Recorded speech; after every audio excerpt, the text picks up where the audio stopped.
Hello, everybody. A warm welcome to everyone who's joining us today from wherever in the world you may be. I'm Stephen John Taylor, and I'll be your host for this 90-minute webinar workshop brought to you courtesy of AI EdWiBo. But before we start, I'd like to say that we'll be waiting a couple of minutes for some others to join us. Maybe they're having some connection problems or some little problem getting to the computer. So if you'll bear with us just for a couple of minutes, we'll wait for everyone to join and then we'll start. If you'd like to say hello in the chat box, please do so. I see some of you already starting. Athens, Uruguay. Hi there. Chrysoupoli, ancient Olympia. Very nice. A couple of Athenians have joined. Lesvos, Piraeus, Thessaloniki, welcome to the north.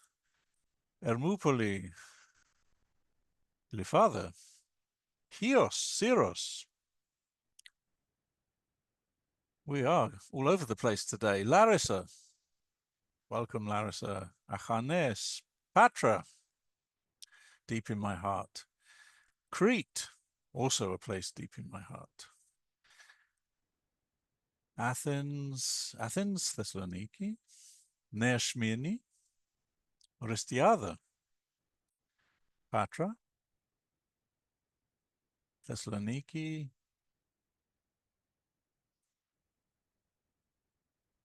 Volos, hello Volos, Patra, Iliopoli in Athens, Agrinio, hi, across the waters.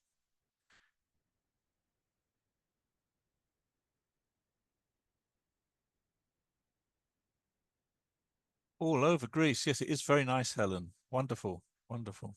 Phoebe, hello. Where are you from, Phoebe?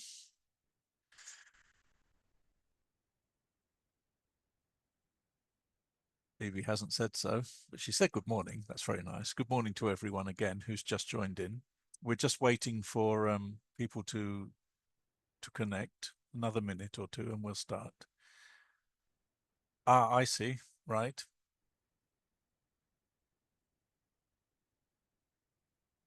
Andreas is saying that he's from the same school as Phoebe, so it's two people together there. Hello, colleagues. Yes. Alimos in Athens. Halkis. We are going everywhere today. Iraklio. How do you spell colleagues? Yeah, it's a difficult one, isn't it? Collegues.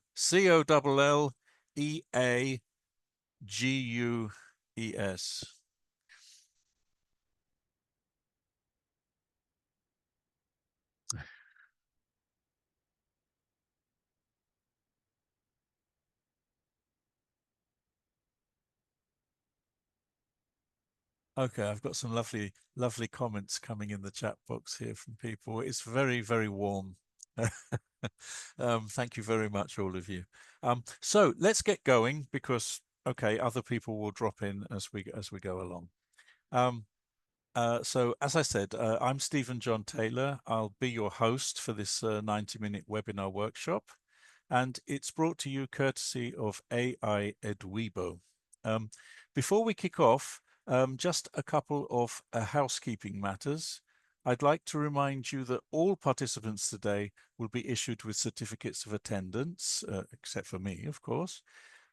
What's more, every now and again, because it's a workshop, I'll be asking you to respond to a question or for your thoughts, but please do it exclusively via the chat function, not the question and answer, not the Q&A, okay? Please put everything in chat today. It makes it much easier for us to follow what's going on. Throughout this session, to avoid confusion, I'll be referring to students as learners and marking or assessing as grading, okay? It means the same thing, but learners and grading is the vocabulary we're going to use. So, housekeeping done. Our agenda today looks like this. We'll begin by exploring the key issues, and they are key, that we all face with manual grading of scripts, especially exam-oriented ones, and the traditional yet flawed solutions we have.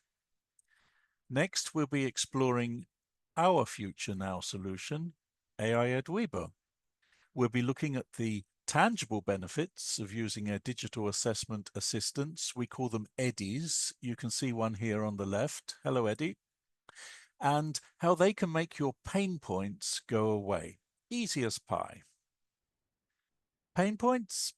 That's business speak for persistent problems, frustrations, or unmet needs experienced by customers or users. And that's you, by the way.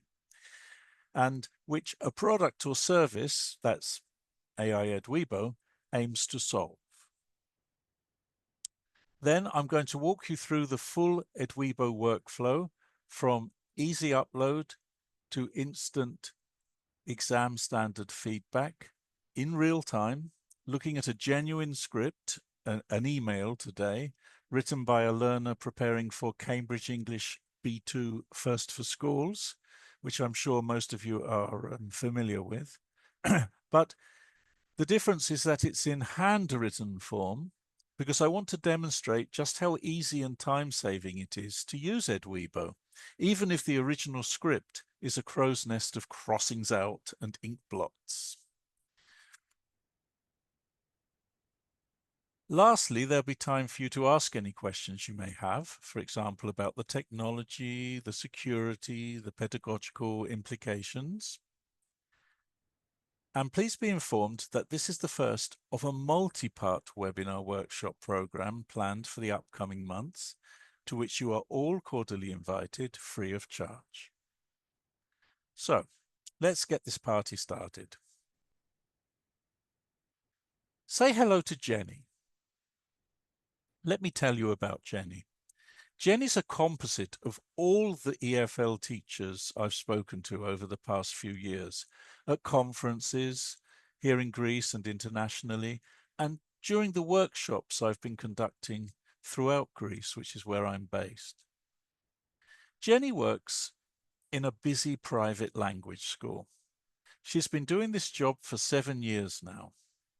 Her core responsibilities are teaching English to children, typically aged 8 to 12, beginners through intermediate, and some adults, usually needing English for work or migration purposes. But the bulk of her learners are teenagers preparing for Cambridge, Michigan, or other exams. She's recently started preparation classes for NOCN, for example. Class sizes are usually between 10 and 15 students.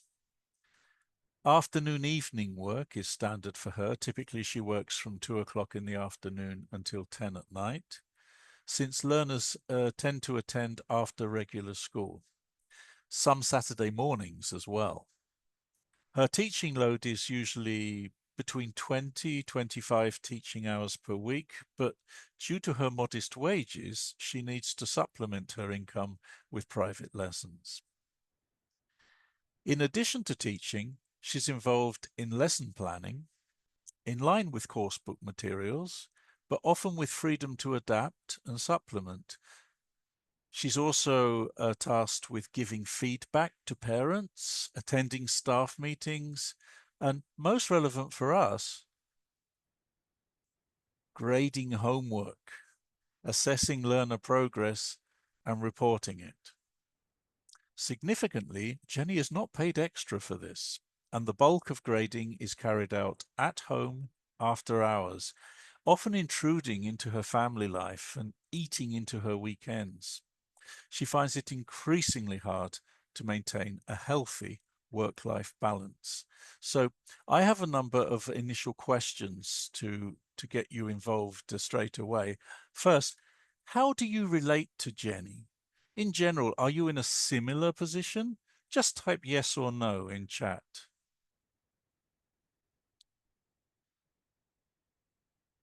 Oh, yes. Someone's actually marking while watching this webinar. Multitasking. Oh, it's all yes. Definitely yes in one case. Definitely another definitely. Okay. Overloading program. Yeah. Relating down to a T. Yep. Lots of yeses. I haven't had a no yet. Okay, that's good. That really helps us. Thank you very much for that response. Now, one more question. How much time do you spend per week grading scripts? Yeah, essays, stories, letters, articles, and such like. I don't mean marking multiple choice question papers. Essays, stories, letters, articles, writing scripts. Okay, how much time do you spend on that? Just estimate the number of hours per week you spend on grading and put it in chat. 10 to 12, 5 to 8, over 4, 4, 5, 14, 8, 6, 10 to 12, 10 to 12, 4, 5 to 8, 6 to 8, 6 plus, 6 to 8, over 5, between 4 and 8, 6 hours minimum, 5 to 6, countless. Yes, Maria, countless. Sometimes you do lose count, don't you? Maria, around 10 hours. That seems to tally with when I used to work at a language school, at least 10 hours. Okay, thank you very much. That's most interesting. So we're seeing that there's a basic movement between 4 as a minimum and something like 12 or even more as a maximum at the moment. That's a lot of hours, isn't it? If an average working day is 8 hours, many of you are spending 1.5 working days grading scripts. Wow. So this is really, really interesting for you too, because you're going to see how we can help you with that as we go along. Now, Jenny needs some relief from her pain points. There are times when Jenny has dozens of scripts to grade overnight or at weekends, an especially heavy load when approaching exam periods in light of the subjective tasks like essays that she's being asked to grade. Exams have limited time windows, don't they? And so often it requires marking to be completed within a tight deadline. That amplifies your stress and reduces the thoroughness of the feedback that you'd like to give your learners, I'm sure. Jenny certainly feels that. As we know all too well, language learners require individualized corrective feedback. Grammar, vocabulary, structure, style. That's far more time consuming than just awarding a mark. For example, Jenny would love to be able to provide a model example based on the very same scripts she grades. And she'd love to be able to correct and explain all the grammatical and lexical errors, including punctuation. But she just doesn't have time for this.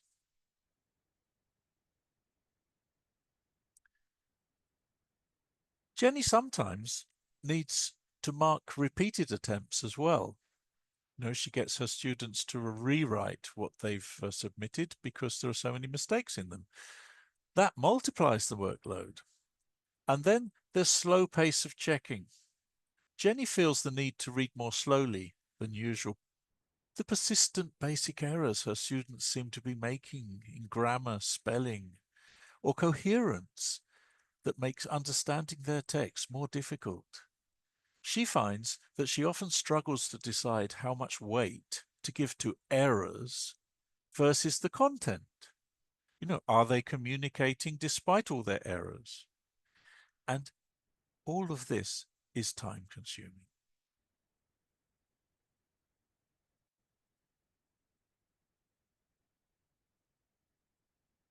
There's also the problem of inconsistency and reliability in our marking or grading.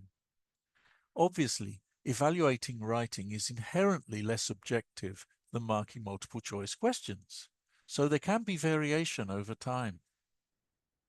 Jenny is fully aware of this, and she's anxious about the accuracy of her grading. Aren't you sometimes? I am, and I'm really experienced, but I still have to double think. She feels the pressure to be consistent and fair, especially when grading scripts that contribute to official examination results. This means she often reads the text numerous times before settling on a grade.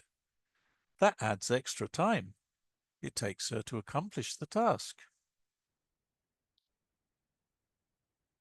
Then there's the matter of tolerance. We are all more or less tolerant, aren't we?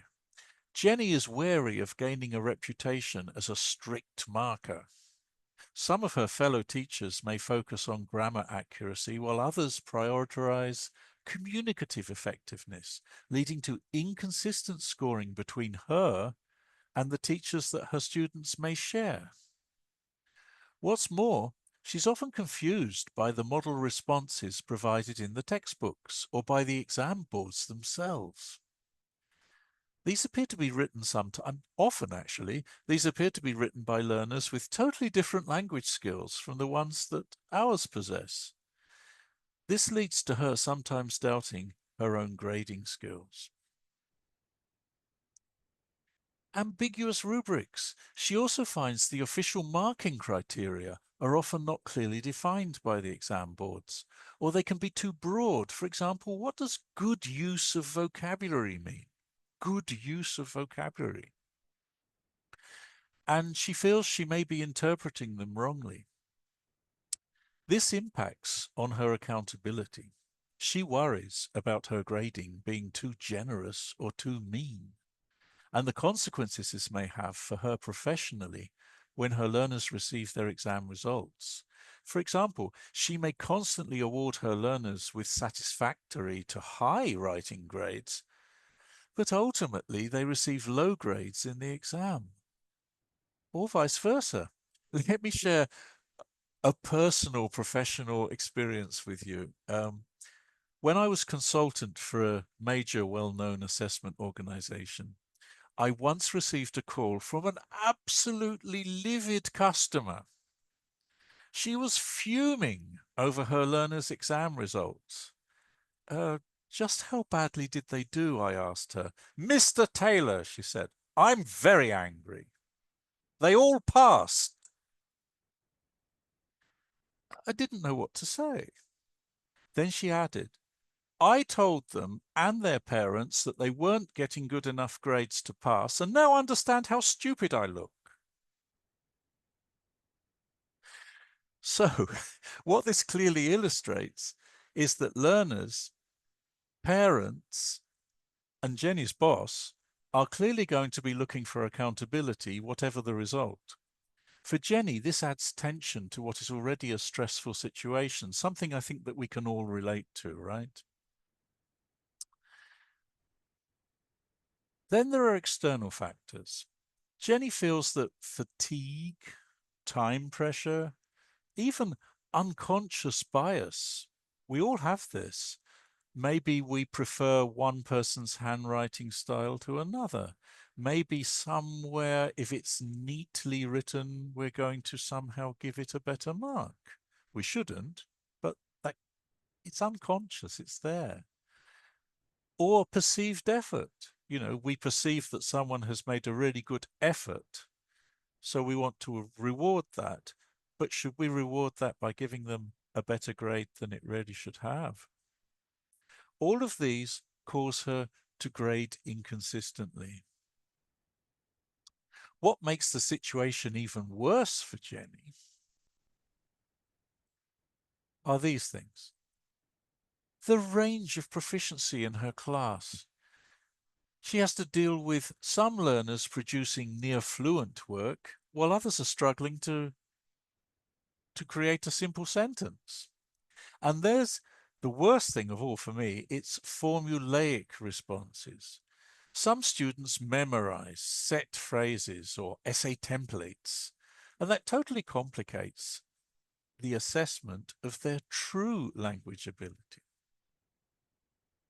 Will they be able to do this in the exam? And will it fit the actual question that they're asked in the exam? If it doesn't, it can harm them greatly. So Jenny's got all of these things. Then she's also got mental fatigue, frustration with repetition, um, seeing the same mistakes coming back again and again, right? However much we tell them as teachers, however much we might mark SP for spelling or GR for grammar and explain why they're wrong, the same mistakes keep coming back. What we've found with AI EdWiBo is that that doesn't happen because we give them something officially printed. And when something's officially printed and in the form that you will see in a while that we give them, you'll see that they take time to read it and they do take time to get those corrections into their head, and they understand why they are getting lower grades, and they understand how rather that they can actually improve on that. It really does work. It's much, much better. So those are the problems that Jenny has. And she also has this. I'm sorry, I'm going the wrong way. Balancing encouragement with accuracy. She wants to be supportive. We all want to be supportive, don't we? We want to support our students. But, sometimes you think, well, I don't want to discourage them, you know, but I can't give them a really good grade because it wasn't worth it. They didn't get that grade. They're nowhere near that grade. So what can I do? So Jenny's thinking about this. She's thinking, how can I balance the encouragement? And you'll see how AI EdWiBo helps in this matter when we go through the whole system later. So at this point, can you suggest some solutions, perhaps to what Jenny can do? How do we cope traditionally with all those problems? Some ideas in chat, please.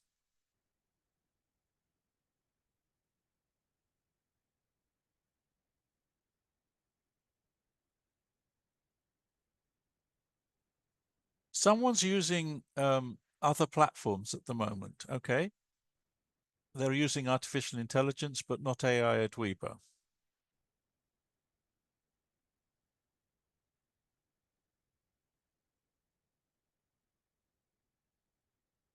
Different colored pens for different errors, right? Yes, you get your students used to that. I don't just write marks, but I write a lot of notes to them explaining. I bet that takes you time, Helen. Colored pens again. Positive in one color. Positive in one color, negatives in other. Mm-hmm. Someone saying, yes, human grading is hard to be consistent. It is. The clarity of criteria, or the opposite of. Um, Talk to them privately. But yeah, it takes time, doesn't it? Asking our colleagues for their opinion. Interesting. That takes your time and your colleagues' time. Morning, Nicoletta. Happy that you could join us. Replacing, I'm not quite sure, Peggy, what you mean there. Um, just logged in, Chris. Yes, we're discussing how we can deal with the pain points that our EFL teacher, Jenny, who we've just been looking at, has. She's a typical EFL teacher in Greece. She works in a language school and she has lots of pain points, a load of them. A list of common mistakes. We go over them on the board before I give the writings back. Mistakes are highlighted. If necessary, I might make them rewrite it. Fine, although you have to mark it again. I take the time to explain abbreviations. Yes. I give my students their writings back and let them mark their own work in class after having the rubrics discussed. Oh, you get them to do it. Mm-hmm. Delegation. Delegation skills there, Dimitra. Um, Try to group mistakes into categories. Right, Stamatina, that's useful. Use smart goals. Sorry, I couldn't read all of that. It's been moving. The chat's moving so quickly. 1 minute. Using smart goals where assessment criteria allow learners to progress at their own pace. At least 2 supporting details. Some give 2, some give 4. Marking is a bit difficult there, but overall I know who has achieved even at borderline level. Yeah, nice one. Okay, Konstantina.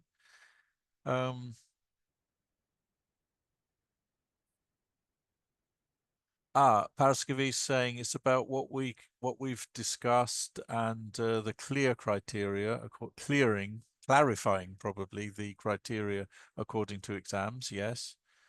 Um, Detailed feedback, says Martha. How long does that take you, dear? And Maria says, I've also given them other students' work to make comments on, but not to correct them. Okay. Yeah. Kathy says we guide them through self-correction using symbols. Joanna says there's no magic way to deal with all this successfully the traditional way. There are many techniques. They offer methodology, but yes. Evangelia says, I never just grade. I always try to provide the correct or alternative ways to say that. I isolate problematic areas, make a document, and work on it in class. Evangelia, what time do you go to bed? Very nice. I can see that there's great dedication in many of these answers, but dedication means spending time.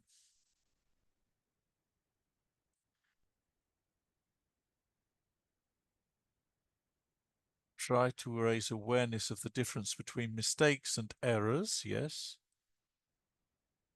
Underline mistakes. Show the children examples. Check spelling or something else. Kelly says, at the beginning of the year, they are given an example of what passes, what doesn't, and something borderline, and I go over the criteria, break it down into what's expected. I think that works with older people, like if you're doing IELTS or something.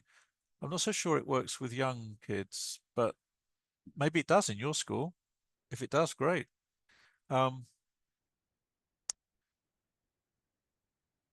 Noticing patterns in individual work, that's something a teacher can do, yes. Giving D senior students to correct writings from B or C. Oh, right, yeah, in a workshop. Nice one, John. Get them to grade at a lower level. Kelly does it with ECPE and teens, she says. Right, okay, yeah, if they're older teens. Chris says, well, I use Google Classroom, asking my students to join an e-class, then take a picture of their text. I log in, I provide general comments using a slightly modified Cambridge assessment code. Okay. Right. Thank you, everyone. That's really, really interesting. You've all got different ways that you approach these problems. Let me give you our take on the matter. Okay. Detailed rubrics. Teachers use detailed rubrics that break down the marks, like the Cambridge ones: content, organization, grammar, vocabulary, and so on. Yes, this speeds up grading because it gives you a clear structure. But think, is a one-size-fits-all solution an accurate one? Don't forget the different levels that your kids are at, or your students, learners, we said we're going to call them. Exam boards also provide sample answers. I noted that one of you said that you give an example of one that doesn't work and one that does. Yes, they do, with scores attached, so teachers can compare quickly. But how well suited to your specific learners are these models? And isn't it confusing alternating between different criteria when preparing for more than one board. You know, you have 3 to 4 Cambridge scripts, then you have to switch to a pile of Michigans, then some NOCNs, or any board that you like to mention. You have to alter your mindset continually, don't you? That's really, really tiring. It must add to fatigue. Um, Another possibility is, and this was mentioned also by you guys, is shared workload. You sometimes split the work. Um, I've heard of friends, partners, and even their own children being co-opted by teachers to get through the workload. How on earth can this ensure fairness and consistency? I don't get that one.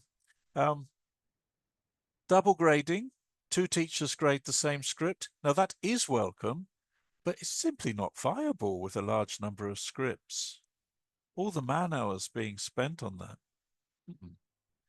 Then some of you mentioned peer feedback. Yes, in classroom settings, students give feedback to each other, allowing the learner to rewrite prior to submission. That's probably the best way to do it. Um, Theoretically, this reduces the time the teacher needs to grade the final version, but then you've got how observant or even invested are their peers in the grading process? Do they really take it seriously? And what's more, how capable are they? And finally, we have this one, kicking the can down the road. Um, Sorry, kids, I didn't have time to grade your scripts this week. You can have them next week. Have we not all been guilty of that at one time or another? Be honest. And what's wrong with kicking the can down the road? Never. Don't let it build up, says Andrea. Eleni says, as charged. Maria thinks it's amusingly correct. Um, yeah, it does happen. Of course it does. Essays pile up and they pile up, and then you have other things to do. Why is it not good pedagogically? Why is it not a good idea to have a long time between actually the the students writing their writing their essays and so on, and then actually getting them back because it isn't fresh. Yeah. Um, Also, um, it doesn't keep you motivated, does it? There's no motivation there. Um, you lose sight of your targets. They don't improve. The feedback really needs to get there as soon as possible. And they find it very hard to go back and relate their errors. It's hard work for them. And quite often, they just don't look at it, do they? To be honest, I get that impression. That's how we get the repeated mistakes. Um, they don't relate to it anymore. It's gone, especially with these younger generations. You don't set a good example, Maria. That's right. Deadlines are important. It's important. It's demotivating, isn't it? And it leads to no progress. So we don't want that one either. Um, so Jen is in a bit of bother there. She's saying, where can I find help with all this? Now, some of you, or one of you, said that you use AI already to help you, but you're not using the right one. I'll explain to that in a minute. It's 2025 for anyone who isn't using AI. It's going on 2026 in a few months. Really what you need to do is to EdWiBo. All right? That's what we really need to do. To EdWiBo. What does that mean? Well, we believe EdWiBoing is so important that it should be in next year's Cambridge Dictionary. EdWiBo is an incredible tool.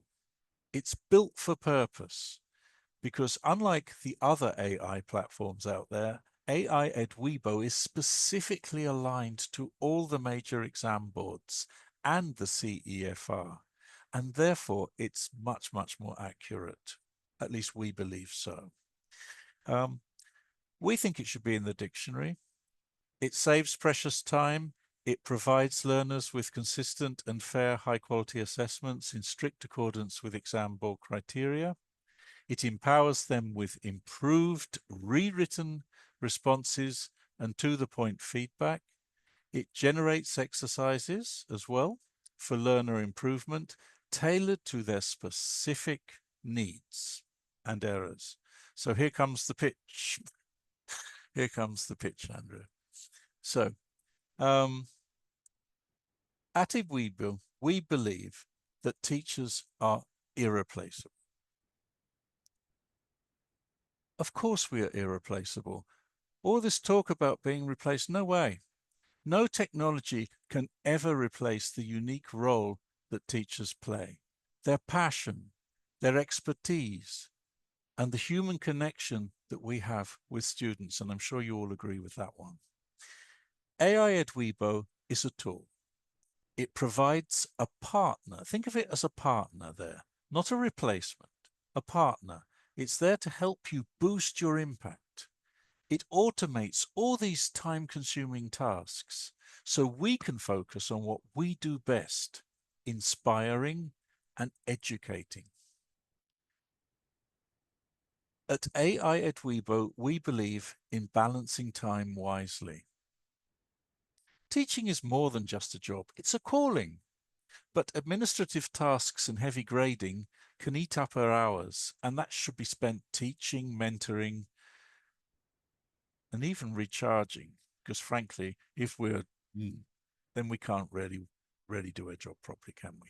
So our AI tools at AI EdWiBo are designed to give time back to us teachers, allowing us to focus on what truly matters, our learners. We believe that with AI EdWiBo, you can finally balance workload with impact. I see that some of you have said in the chat that you've already used AI EdWiBo and that it's been really, really useful. I'm very happy to hear that. We're also of the opinion that feedback is at the heart of learning. Quality feedback has always been crucial for learner success, but delivering constructive, personalized feedback, as you all know, and as you've demonstrated to me today, takes time. AI EdWiBo ensures feedback is not only faster and consistent, but more insightful, giving teachers more time to shape minds. With AI EdWiBo, we teachers can help our learners develop their writing skills, we can help them build self-confidence, and we can help them become better communicators faster than ever.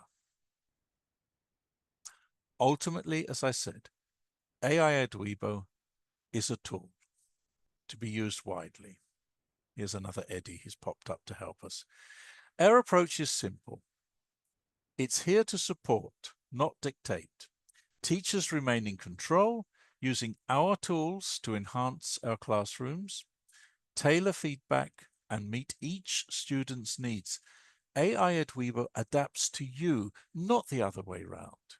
It keeps you in the driver's seat of your teaching. So how does it work? It's ridiculously easy, even for technophobes. Just follow the 4 main steps. Step 1, select your exam board and CEFR level.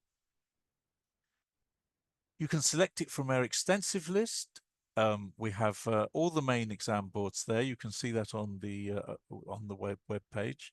And the assistant, the EDI, that is assigned for each of those is at each level. So we have different EDIs for each level of the CEFR.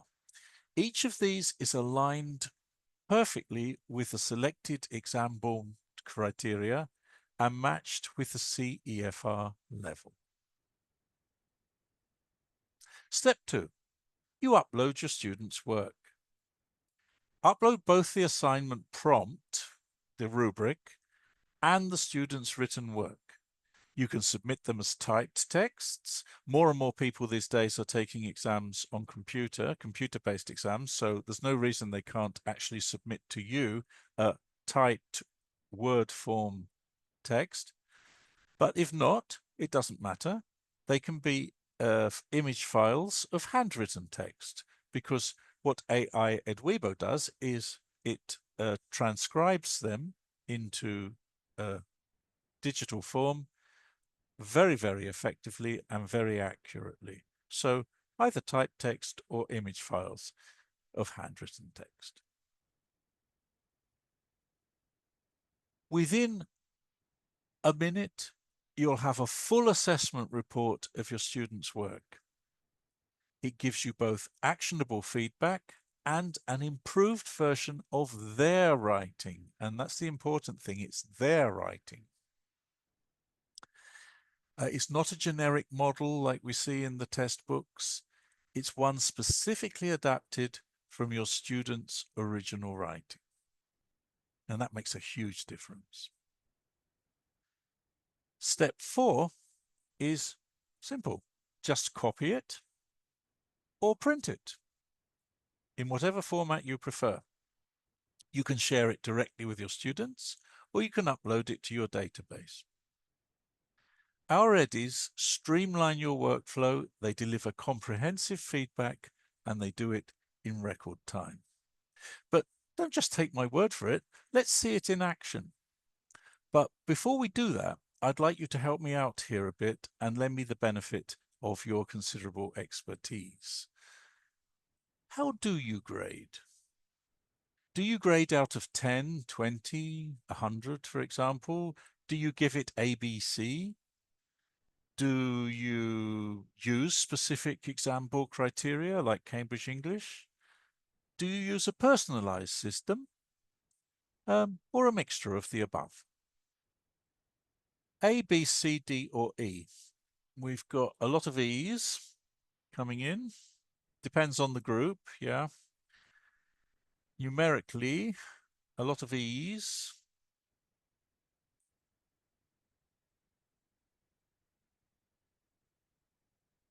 Right. We've got some are giving A, B, C's and D's.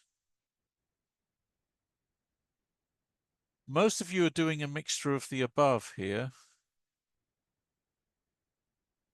And so, yes, either one or two, or either a mixture of two of the above, or even more than that. We've got an out of 100, and that's, but close to the exams, you adapt to the scoring criteria depending on the exam board, yeah. Going from general to specific, according to specific factors, a mixture. Okay, all right.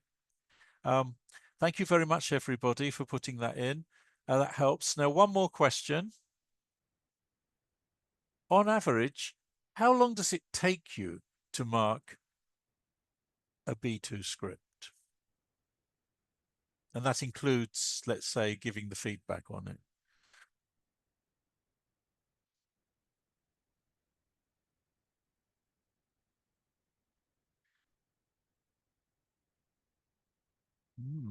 Now, there's a big, big difference I'm seeing in your answers. Desmond says 5 minutes tops. I've got someone here with 30 minutes. Athena says 20 minutes a script. Nancy goes for 40 minutes in advanced. Okay. 20, 15. A lot of 15s. I'm getting a lot of 15s here. 10s, 10 to 15. Yeah. So I think basically, although the shortest amount of time that we've got is 5 minutes, we're going up to as much as 40 minutes. And the most of you are around the 15-minute level. So if you've got 4 scripts, you're going to spend an hour doing it, aren't you? If you've got 20 scripts, you're going to be spending 5 hours doing it. I pity, I pity. So, thank you very much for that. Now, as I said before, you're going to be looking at a genuine script here. This is the one we're going to use to demonstrate the system. The answers written by a learner preparing for Cambridge English B2 First for Schools. It's an email response. We can see the prompt at the top. You've received an email from your English speaking friend. Dear Anne, can you help with a surprise birthday party we're planning for Rupert? We have to find somewhere to have the party. I was considering the Royal Oak Hotel. We also need to buy him a present. Any ideas? Could you come the day before to help with preparations? Can you suggest anything else that would make the party special? Write soon, Maggie. And it's write 140 to 190 words in an appropriate style. Okay. So I'd love to know what grade you would give this. So please read through this script carefully and award it a grade out of 20. What's that I hear? We can't read it. Can't see anything. Well, that is a problem, isn't it, with handwritten scripts, especially when they're written in blue ink. Always get your students to write in black ink because that definitely scans much easier. Okay, blue is problematic. Well, and as I said, it is a problem, especially with handwritten scripts. So thankfully, AI EdWiBo doesn't have an issue with such scripts and provides an automatic transcription every time at no extra cost to you. So for your convenience today, here's the transcribed version, transcribed by AI EdWiBo. I ran it through the system earlier. Your responses will be anonymous, so it doesn't matter how much experience you've got. Just simply, please, read through the script, award a grade, and put it in chat as a simple number. The correction we'll use, the system we'll use for this to make it universal is from 1 to 20, okay? From 1 to 20. And while you're doing that, we're going to pause for what, 10 minutes? No, yes, 10. We'll give you 10 minutes because you said that you do between 5 and 15 minutes. So we're going to pause for 10 minutes to get you to look carefully at that. And it's B2 level. They're preparing for B2. Let's say that they are 3 months away from taking the actual exam. While you're doing that, I'm just going to be here and we'll resume the session, as I said, in 10 minutes from now. All right, so don't go away. Happy grading.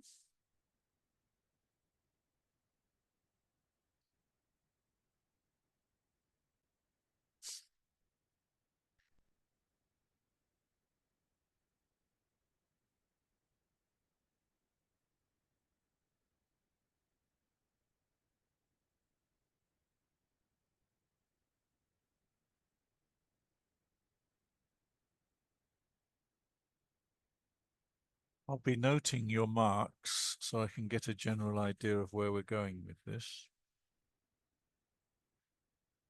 Someone's already done it. Please don't use AI EdWiBo yet. We want to see how long it takes a human to get to a grade. All right, Kelly. Got yours? That's a 13 then. Out of 20, please.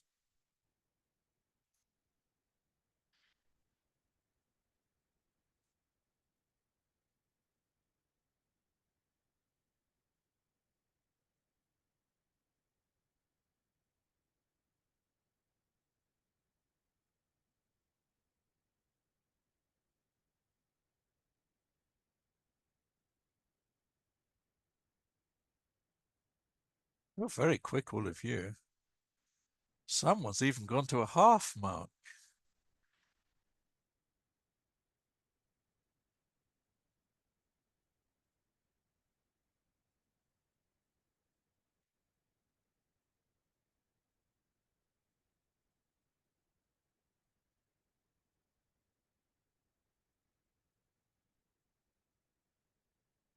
Someone's wavering between two grades. Yeah. If you're wavering between two grades, you can do a 0.5. Like if you're between um 16 and 17, you can go 16.5. If you're between 11 and 12, you can go 11.5.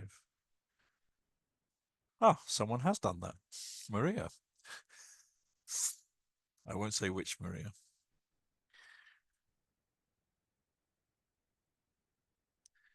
Now, interesting. Styliani says it's a weak B2 in her opinion, but she needs the 30 minutes to be sure. Hmm.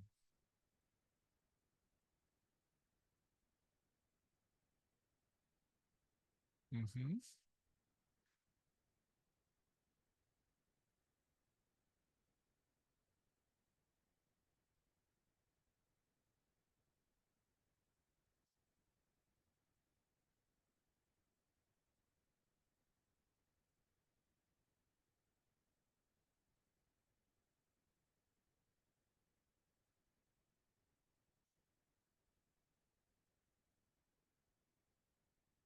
Helen's saying we're quick because we just noticed the mistakes. We're not pointing them out. Right, you have to add to that. But there are mistakes that even in senior A, they ought not to do. Effie picked up on too short. Hmm.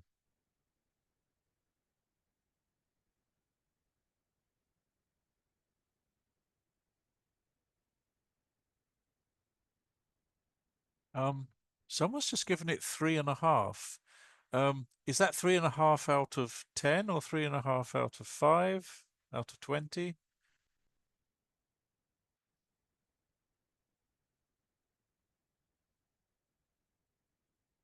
Out of 5. Okay, so that's 14. It's a 14.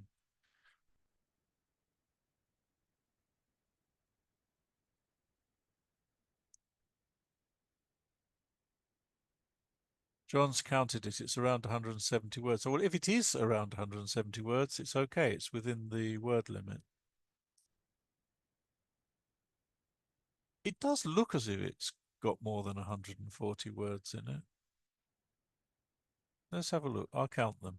We don't count the beginning and ends, the salutations. Let's count them. 1, 2, 3, 4, 5, 6, 7, 8, 9. 1, 2, 3, 4, 5, 6, 7, 8.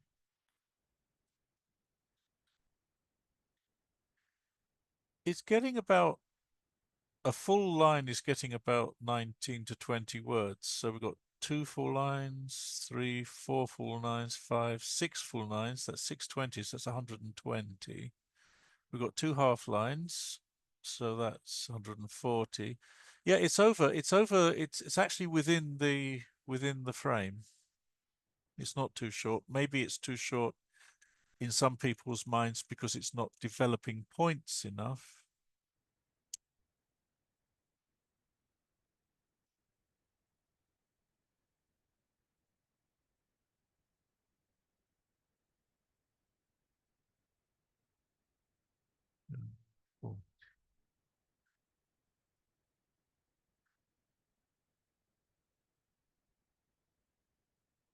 154 words. AI EdWiBo has just replied. It's 154 words. Thank you, Eddie. Thank you. So it's in the word limit. So anyone who has penalized it for word limit, slap on the wrist. You see, human error.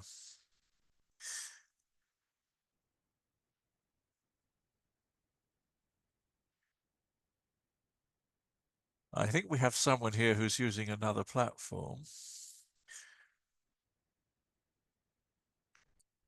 fact, I'm sure we are.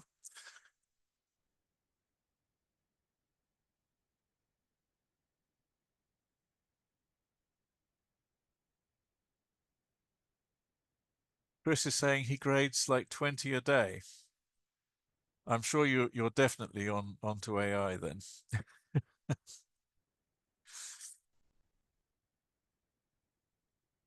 There is no other option, right? You got to be fast these days. We live in a fast society, don't we?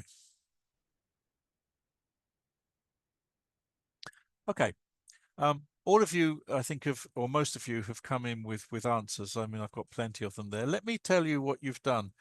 Um, in general, your answers range from 11. I think 11 is the lowest grade out of 20 that I got there. And we're assuming 12 is the pass grade for a Cambridge exam. So it's just under pass. Um, some of you have gone as far as 16. No one's gone more than 16, but I have got quite a few 16s there, which is 80%, isn't it? So that's doing very, very well. That's a B at Cambridge. And most of you seem to be hovering between 12 and 14. Yeah, 12 and 14. So most of you are giving it between 60 and 70%. 65. Let's go for 65. Let's make that as a general, wide, broad ranging grade that you have collectively given it. 65%. Okay. So it's a bare pass, isn't it? If 60% is a pass, 65% is a bare pass. Okay. That's how we humanly graded it. Um, but quite a discrepancy, isn't there, from 11 to 16?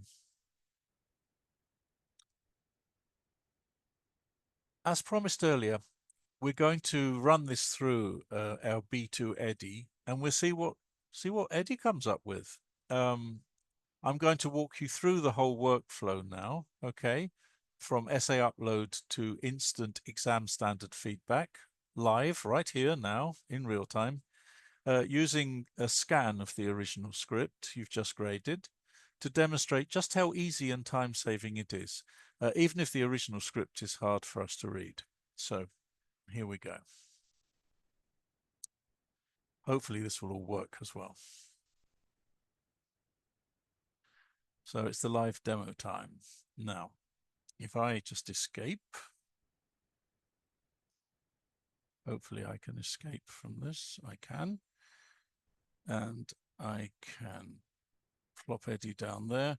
Here we are. We're on our actual web page. We've gone into AI EdWiBo, and we are going to see exactly what it is you do. Right, the first thing you do when you go to this page is you look at assessment assistance. Okay, you can see, I'm just moving something out the way a bit there.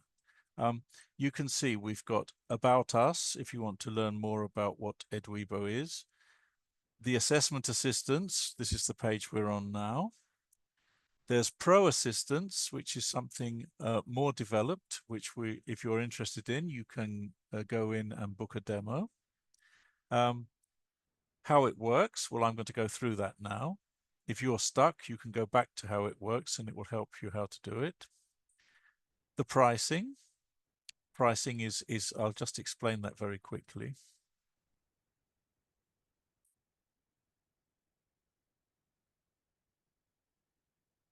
Here we go. Right, there are 4 bands of pricing. The first time you register with EdWiBo, you will get 10 free credits. That means you can have 10 free markings or gradings. Or if you want to use another part of the service, you can use your credits for that as well. It's free, but then you make a subscription, okay? You're subscribing, but you don't have to pay anything and you don't have to give any credit card or anything like that. It's just totally free. So we'd like you to go in and do that. If you haven't done that already, today, later, please go in and start working with it. It's totally free at the moment. If you like it, you've got 3 choices. You can go on the pay-as-you-go system. Again, you don't need to subscribe to this. You simply buy the amount of credits you want. If you've got 20 compositions to do, you buy 20 credits, for example. The credits are really, really cheap. As you can see, it's 0.15 cents per marking. plus VAT, of course, we can't avoid that. But it still works out incredibly cheap and saves you hours and hours. If you think it's really worth it, and I do, then you can go to the standard subscription, which is €8 per month.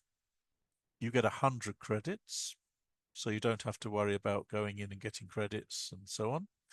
And in the pay-as-you-go and the standard columns, they are non-expiring. In other words, they exist for as long as you need them. In the premium, it's 20 per month, and you get 300 credits a month. That's €20. If you think you're saving yourself 10 hours of marking, I think that's a good one. So we think the better one, value for money, is the standard subscription, but pay as you go is also a good one if you've just got a few ones that you need to have done. But as I said at the beginning, anyway, it's free, and you get 5 credits per month. These are expiring credits, though. They will expire at the end of the month, and then you get another 5 and another 5 as you go along. Now, assessment assistance, right? That's where we go. Assessment assistance.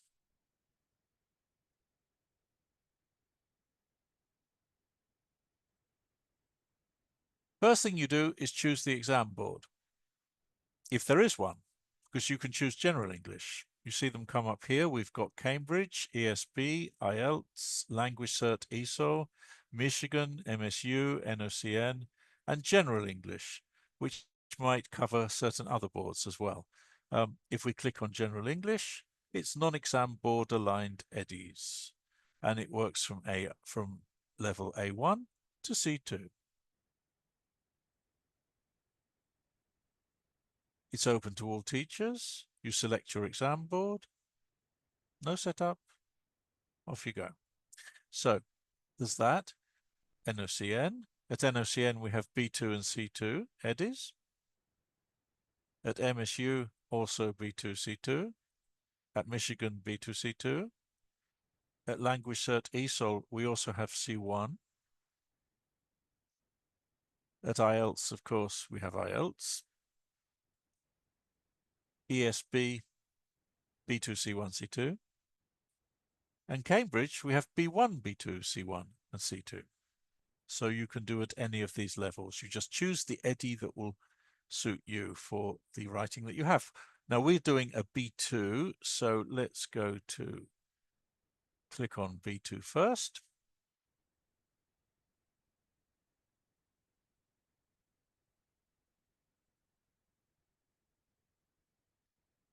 There we are. Hi, I'm Eddie, your specialized assistant for the Cambridge FCE assessment. To start, copy and paste the writing prompt in digital text format or upload an image of it. Okay. I've got mine in digital. So I'm just going to pop into my file. Can anyone guess where that river is? With the bridge. Big clue there.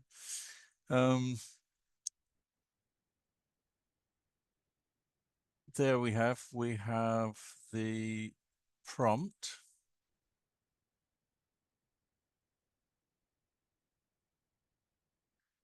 There we have the prompt. Now, we think it's a very, very good idea. It's Cambridge, everybody. It's not Oxford. Cambridge.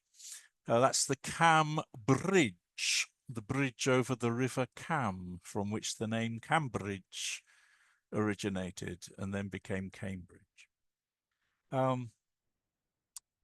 This is the prompt. What we suggest you do, if you don't mind, I think this is the best way, is that you write the prompt and then you give space at the bottom of that page for your learner to write the answer, the response, and then you give them this piece of paper and they can write it on that. Then when you come into the system, you just upload the whole thing together. You don't have to do it separately, prompt and answer. You can just put the whole thing in. So, I mean, I would do that. It's a really good idea if you can each time. In this case, though, we're going to, oops, excuse me, we're going to take this. This is the rubric, the prompt, and we're going to put it in to the writing prompt box. There we go. And then we have the content to be assessed, which is the response. Now, you can either, again, if you've got it in digital form, you can plop it into this box here, or you can drop the image. So we'll click on drop image. And this will take you into your computer. You go into where you have the image. I have it here. We open it. In it goes. There it is. It's been scanned. We send. And off goes the system, working away now. Eddie is analyzing everything that it's received. We can see the prompt up there already. And as I say, it takes around a minute for this to work usually, although if there's a lot of heavy traffic on at the same time, it may take slightly longer. Here we are. It's ready and done. So thank you, Eddie. Here's the transcribed text, the one that it's transcribed.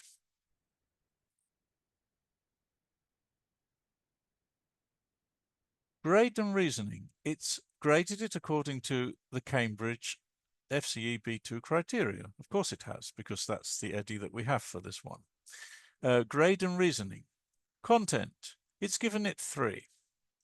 The response addresses the main points of the email prompt, venue suggestion, gift ideas, availability to help, and an additional suggestion.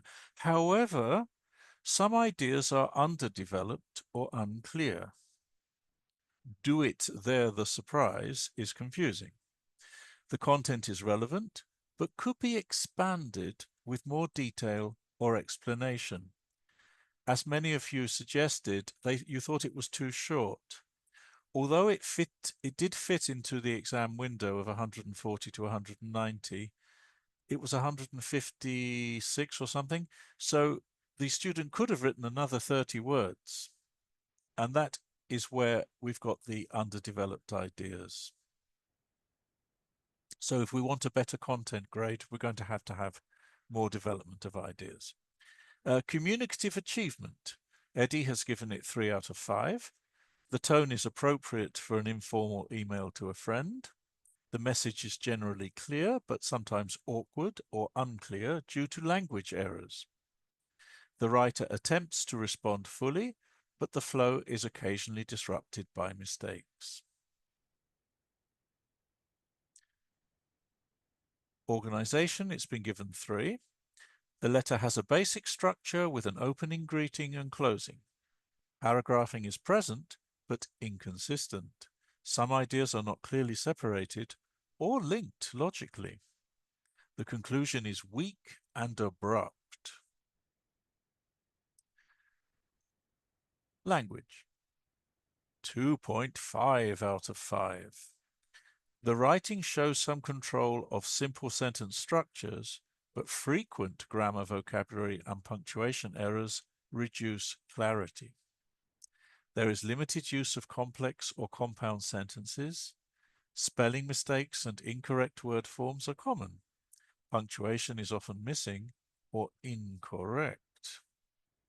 Now, you will notice that Eddie gives 0.5s, whereas in the actual Cambridge exam, you don't get half marks, you get full marks, whole marks, should I say.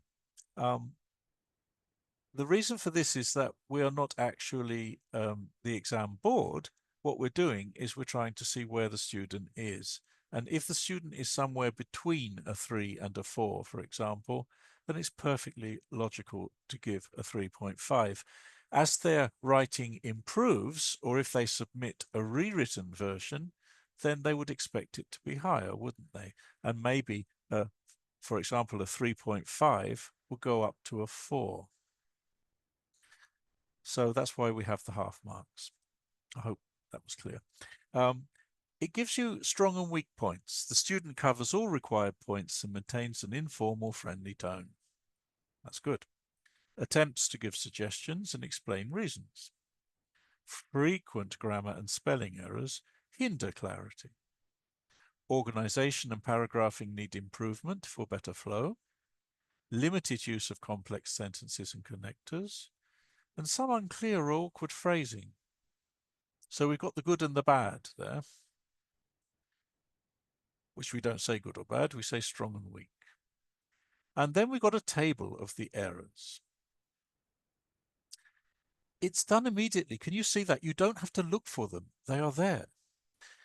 It is good idea. Obviously wrong. Missing article, A, before good idea. Do the surprise at Royal Hotel. Well, it's actually not do the surprise, but anyway. At the Royal Oak Hotel, you need a the there.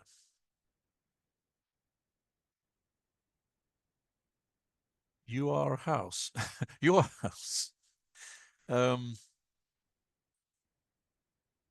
idea for the gift is to buy something that have to do with fishing.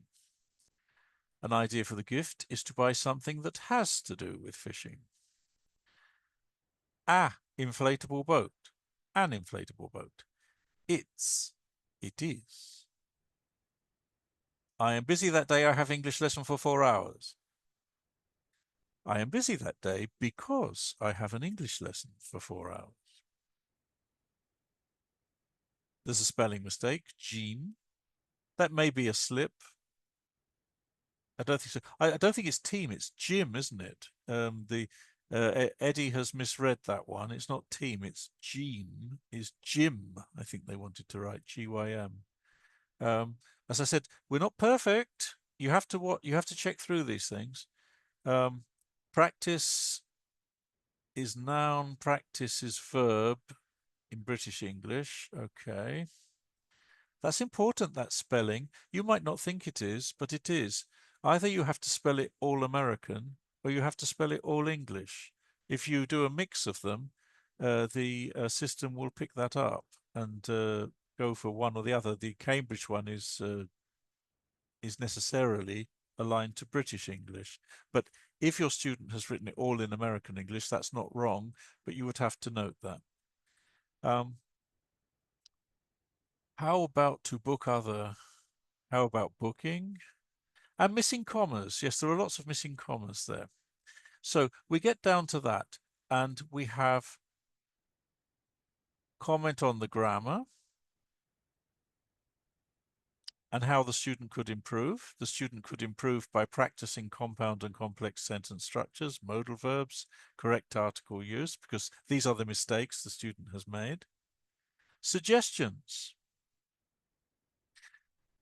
If you give this to your kids or students, they'll be looking at this and they will note these things.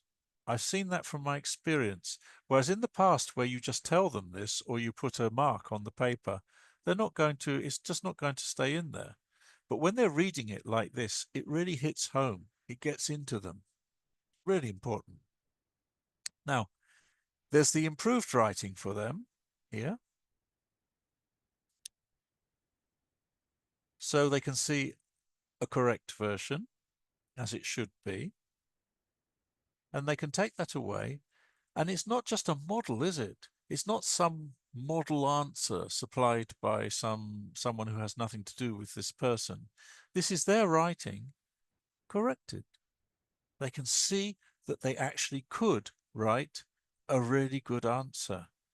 They're just a little bit away from it, and they note where they've made their mistakes. Now, the next thing you can do, oh, by the way, there's definitely a disclaimer here. Please remember, says Eddie, I am only your assistant, and my work will always need your approval. Nobody's perfect anyway. That's true. The teacher cannot be replaced, remember. You do need to read through all this to check that it's fair. If you see something that's not fair, edit it out. You can do that. Now, the next step, if you wish, is to download some custom exercises based on this person's mistake. That's up to you. It costs a credit, just 1 credit. So let's press on that. Click. I can see my credit has been removed. I have 87 credits left now.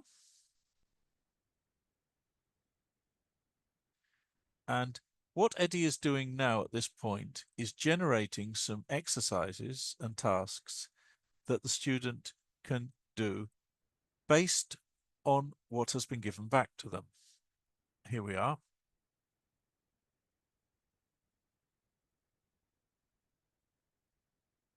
Worksheet, improving your writing. Focus on common errors and clear expression. Welcome. In this worksheet, we will explore some common writing mistakes that many learners make, etc. So, which article is correct before the word idea? Which sentence is correct? What is the correct form after how about? Remember they made that mistake? Which sentence uses the correct possessive pronoun? They made that mistake as well. And so on and so on. We won't need to go through all of them. Short answer questions. Practice in linking. The Royal Oak Hotel is expensive. We can't afford it.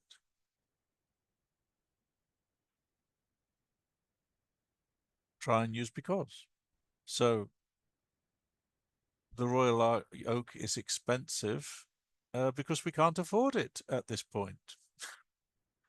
And so on. I have an English lesson for 4 hours, then I go to football practice. I have an English lesson for 4 hours, and then I go to football practice. We create one sentence from two using a connector, and so on. Vocabulary for party planning. Checking what is what, remembering what the words mean. Using correct prepositions. Self-reflection. Get them to reflect on their own work. What type of error do you find most challenging to avoid? How can using linking words improve your writing?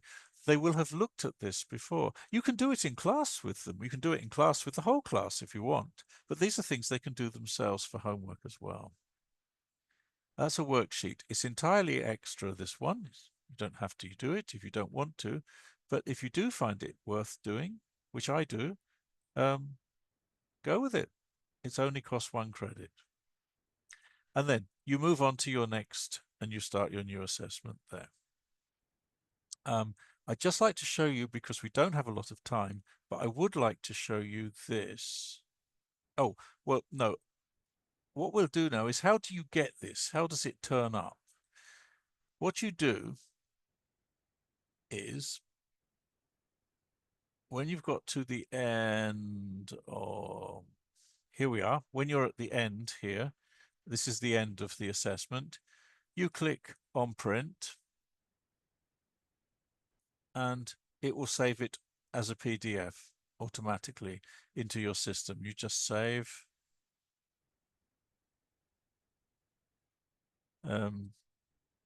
We'll call it Chris email, and you can save it where you like. I'll put mine in desktop. It's gone to desktop now. And there you have it, all out, printed like this. And this is the one you give to the student.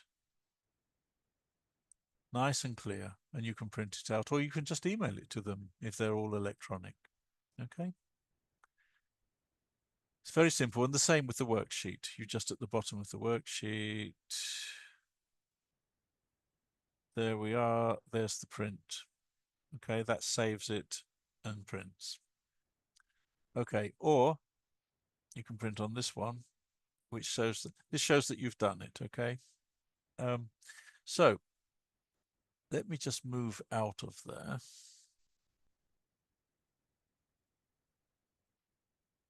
and come back to you.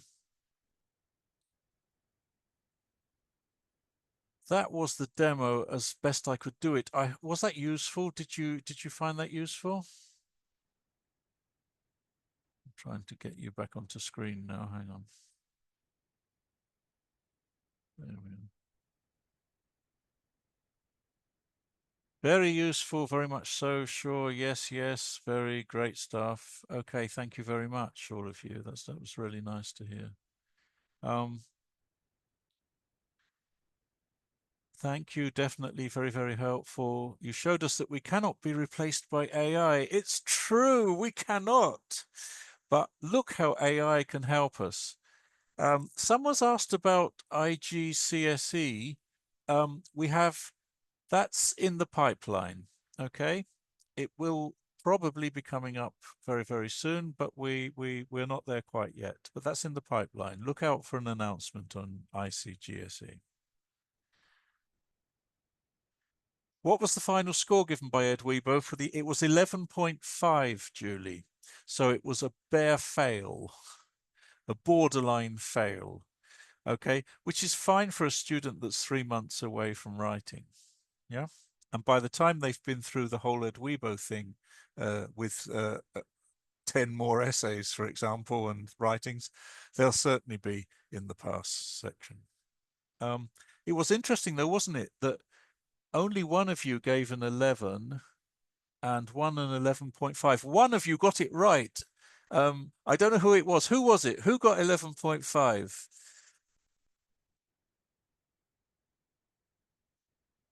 Me, Anthula. Anthula, well done. If I could give you a prize, I would give you one. But that does not mean that 11.5, of course, is the correct grade. It's the grade that EdWiBo has arrived at. Um, but you can go either side of that, you know. So if you gave 11 or if you gave 12 or 12 and a half or 10 and a half, which no one did, um, I think that you will be in the right ballpark there. We can always be a whole grade out. Um, Being a whole grade out is part of subjectivity. Yes, I also noticed that. Eddie was brilliant, but did not notice that the writer of the email should be Anne and not Chris. It was signed Chris, but the student was supposed to be take the persona of Anne, but that was not considered a mistake. Okay. And I don't think Cambridge consider that an error either. But we can notice that and we can point it out because it was an error of attention, wasn't it, from the student, the learner. They were not paying full attention to the instructions. So that's something we do have to point out. Thank you, Evgenia, for that. Someone's asking if there are two graders in Cambridge exams. No, not that I know of, unless they've changed recently. As far as I know, there's one, but there is a system whereby some essays at random are pulled out and remarked just to make sure that everyone's on board. So no, in general there are not. That may change in the future though. Um, Even though that handwriting was unreadable, illegible, frankly, EdWiBo got it right, didn't it? In fact, it gets roughly between 97 and 99% accuracy with handwriting. You may need to check through if you want to spend time reading through, but to be honest, handwriting in exams is handwriting, and your students, your learners will be penalized if they've got bad handwriting because examiners will not be able to read it unless they are also using an artificial intelligence system. And I do believe that's coming in very soon. So thank you very much for your feedback. We go to Q&A. Have you got any questions that you'd like to ask?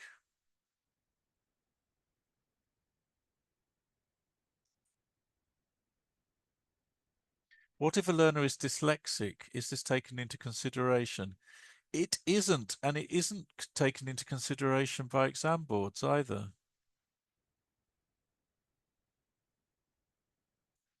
AI can pick up on plagiarism. Well done. Yes. If someone's been copying, you can pick it up on it. Can AI EdWiBo do that? At the moment, no, but that's a good suggestion, Andrea. Maybe we should be putting that in. Boffins at AI, listen. AI to pick up on plagiarism. Can it work on an Android phone? I don't know. You'd have to ask, contact EdWiBo about that. Anything that's technological, I can't really answer, but they will. And I'm going to give you the contact details in a couple of minutes. Oh, yes, it can. It's already answered. Yes, it can work on Android phone. There you go. See how quick it is.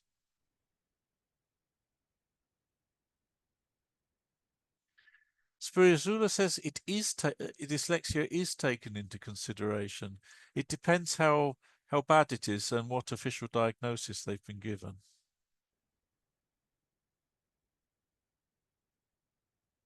Ah, C2 is usually a two-page essay. Is that a problem? It is not. I didn't have time to show you. I was going to upload that. What you do is you upload the first page, and then when it has uploaded, you simply upload the second page as well, and it will go both pages will go into the system. Yes, that's been last year. There was a problem with that. Now it's been solved. Spiridula, it works perfectly. I did it with a proficiency yesterday.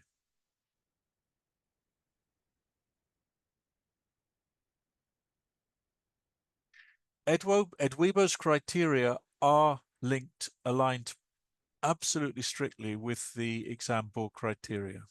Okay, so it is an accurate, as far as we can be accurate, grade. Um, this particular email had a lot of faults in it, as EdWiBo pointed out. Um, for me, I would have given it 12 and a half. So I'm a grade out, but that's okay. You can be a grade out. Um, Cambridge examiners are allowed to be a grade out. Um, it's For me, it was not developed enough. And for B2, I thought there were too many mistakes in it. But it was enough just to get that pass grade for me. So for me, it was 12 and a half. Eddie was a little stricter. LRN. Um, at the moment, LRN is not hasn't been added to our boards, but you can use the general writing. This is what I do have a couple of LRN candidates occasionally. I use the general system. It works very well. Just you put it under general writing. Could EdWiBo make a mistake in the transcription? Well, it could, but it's 97 to 99% correct most of the time. Um, if you think your handwritten script is really, really not transcribed properly, then have a good close look at it. But if you do, you will find out that it really does work. Okay. Bye bye, Dimitra. Thank you very much for attending. Um, do I know if Cambridge or other boards currently use AI systems? I don't know for sure because they're very, very cagey about this, but I believe they do. Or certainly they will be in the very near future.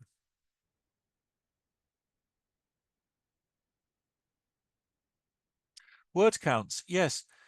Um, Word counts are strange because they're a guide. Speaking with people who actually mark scripts for IELTS and for Cambridge exams, not others, I don't know about them. I can only speak for Cambridge exams. Um, the word count is not penalized specifically. There is no box you tick saying it is too short or it is too long. What happens is that It's a guide, because if you write too much, you're more likely to make more mistakes and go off topic. If you write too little, you're not likely to have developed the answer as much as we would like in order to get a good grade. Okay, so that's why word count is not actually part of the criteria. If you look in the handbooks, it's not part of the criteria. It's a guide.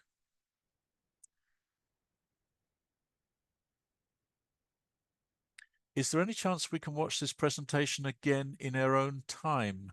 EdWiBo boffins, is it going to be put up anywhere so that they can watch it?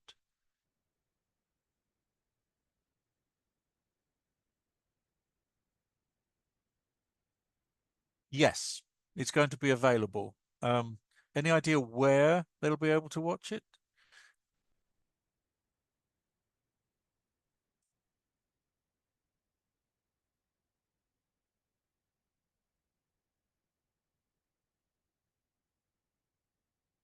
On YouTube. Okay, you'll be able to watch it on YouTube.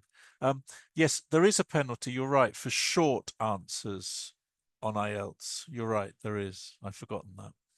But not for long ones.